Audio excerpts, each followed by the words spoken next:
Today I am providing an update on the police investigation on the attempted murder in North Belfast. This morning many people have awoken to the very distressing news of this brutal attack, and my first thoughts and that of my colleagues are with the victim and his family. Detectives and specialist officers are supporting them at this very difficult time. The man, who is aged in his 40s, was seriously injured in this knife attack. And it's important to acknowledge at the very outset the bravery of those members of the public who ran towards danger to intervene and help the injured man. Our position is to provide as much verified information to the public as possible as our investigation continues. This is what we know so far. The incident happened in the Kennard Avenue area on Monday the 8th of June at around 10:30 p.m. Officers arrived at the scene within minutes of the report to detain and arrest the suspect and to administer first aid. Colleagues from Northern Ireland Ambulance Service attended a short time later.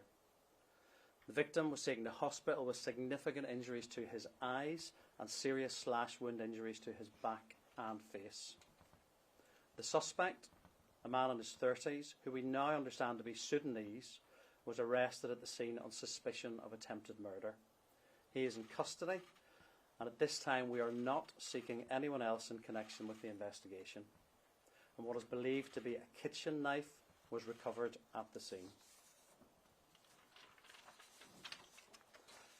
I share the public's revulsion over the brutal nature of this attack, which has created concern not only here in Northern Ireland but much further afield. And I understand also that there will be questions regarding the nature of the attack. Throughout today we've been liaising with senior counter-terrorism partners. At this stage we have no information to suggest that this was a terrorist-related incident. However, I must stress we are still at the early stages of our investigation. This brutal attack has sent shockwaves through our communities, and I want to reassure all of our communities your safety is our priority. And we're currently engaging with local representatives and residents to provide reassurance and support. That is why today the public can expect to see an increased police presence across Northern Ireland this evening and in the coming days to help support, reassure and keep all of our communities safe.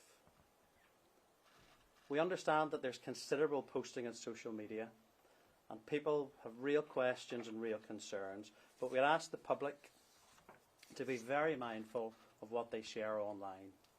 By sharing footage, this could risk causing further trauma to the injured man's loved ones and may impact upon the ongoing investigation. So I would urge caution and ask that people do not share the videos and images that they may have seen circulating.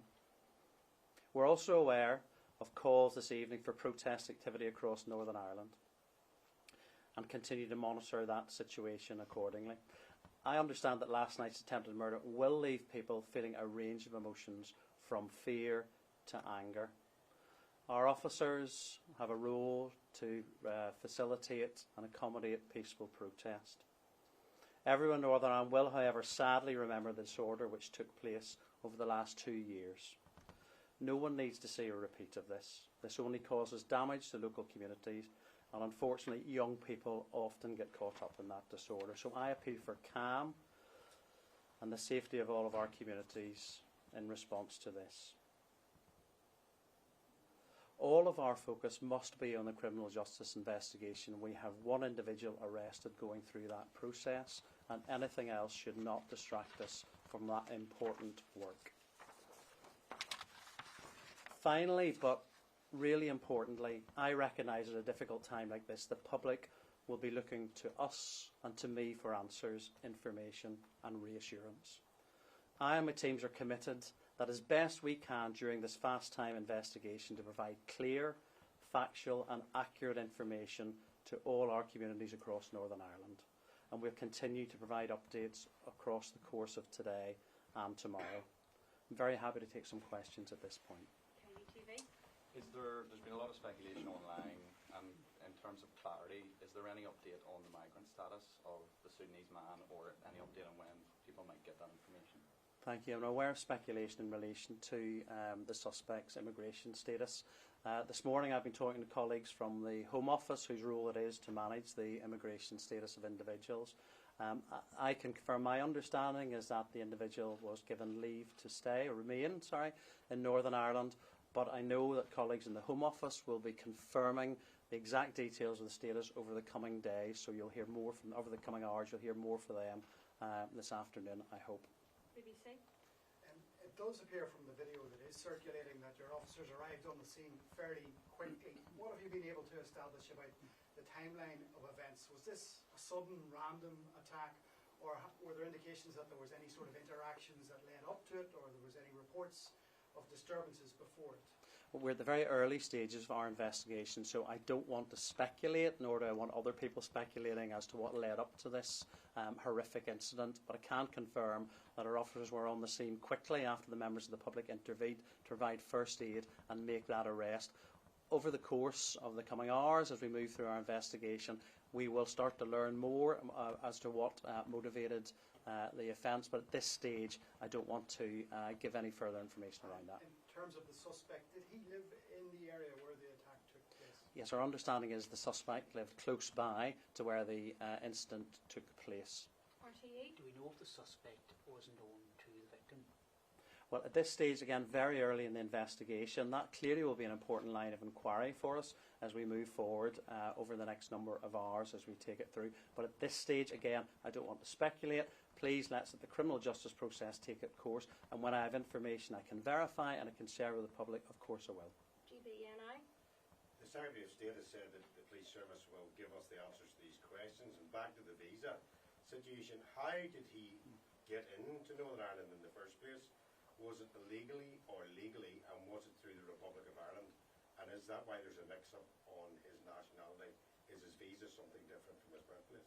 Well, in terms of the nationality, you'll be aware this morning our belief was that the male was Somalian. That was from the very quick first look at our investigation. We now know him to be, or believe him to be, Sudanese.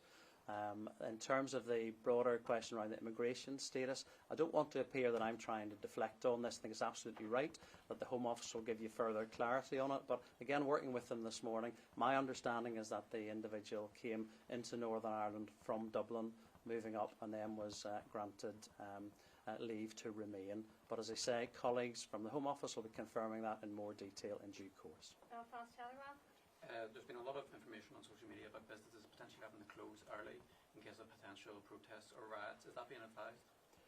Well, we're aware of a number of social media posts calling for protest activity this evening. I want to stress that I absolutely understand that people will be feeling a range of emotions from fear through to anger and want to have their voice heard. We here in Northern Ireland are very experienced at being able to facilitate protest in a peaceful way and let people have their voice heard, and if there are protests, we very much hope that they will be in that way. And indeed, we would expect and hope that those people who may want to protest will allow people to go about their own lives and be able to go to the shops and do what they want to do, whilst if there are protests there ongoing, that would be very much our expectation of what we'd like to see.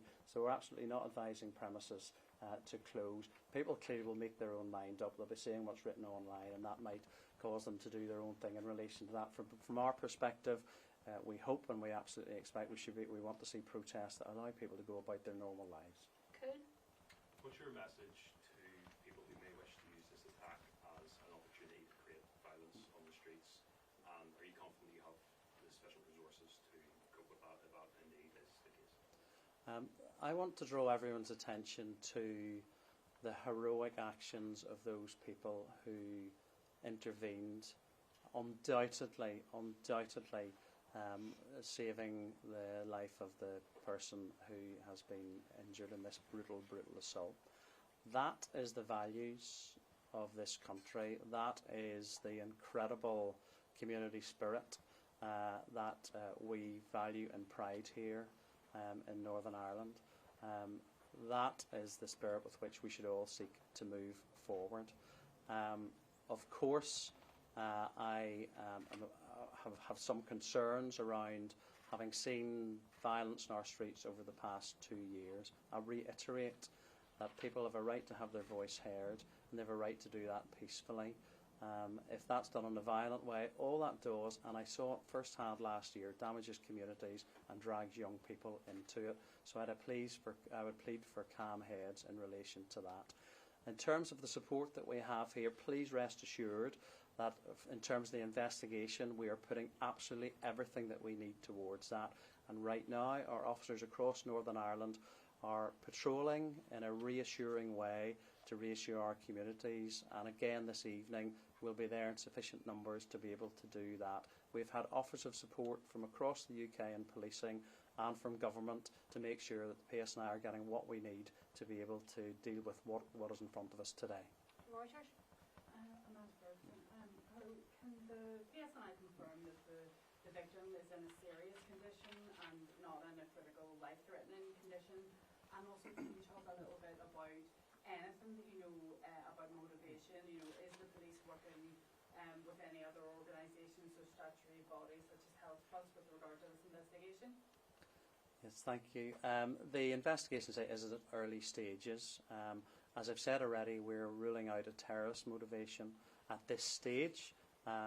However, our minds remain open to the various possibilities as to what the motivation is behind this. We will, of course, as we move ahead, be working with all of those who might be able to provide us further information and context as why what happened last night. You had asked, I think, as well in terms of, just remind me of the victim, like he's definitely Thank in you. a serious condition rather than a critical sort of life-threatening condition, and also if you're working with any other like Health Trust or any other statutory bodies with regard to the investigation, or is it purely a policing operation at the minute? Thank you. In terms of the victim status, so I'm aware there has been speculation on social media in relation to the status of the victim. I will stress again that the victim is seriously injured and in hospital. Our specialist officers, family liaison officers, are with the family as we speak in relation to that. So please, again, I would ask people not to speculate around the victim's health and status. It's not helpful. I think it has the potential to lead to people feeling even more angry and upset around this incident. And please just wait for updates that we will give you clarity when we have it in terms of the current situation. Tree Radio. I know you've touched on this, but for foreign nationals here in Northern Ireland watching the news this afternoon, this evening, what are the police going to be doing, or what would your words to them, if you were speaking to them directly now, to reassure them? You've mentioned this is 2 years we've had this type of violence on our streets. There will be people here this afternoon, this evening, feeling not again, feeling very unsafe. Well, I want to speak really to all of our communities because I recognise that everyone who has seen what happened last night will be filled with revulsion, fear, horror and upset. And I know, having spoken to members of minority communities, they absolutely share that horror, that revulsion and that upset. Across our communities, people will feel fear. That's why we will be increasing our visible presence across today and across the days ahead to help to reassure people that we are there to keep them safe. We are actively engaging with community groups across Northern Ireland who we know will be affected by this, to help give them that reassurance message, to listen to them and to respond to that. So my message is, please, if you're feeling concerned or worried, please let us know, contact us, be proactive around that. We're here for you, we're here for all our communities. And last question in the journal. Yeah, thank you. Just on the AI poster, you've already touched upon it, but there's a message of premises, shops, businesses to close at 5:30 p.m. Is that something you take seriously, such a threat that's implied in that message?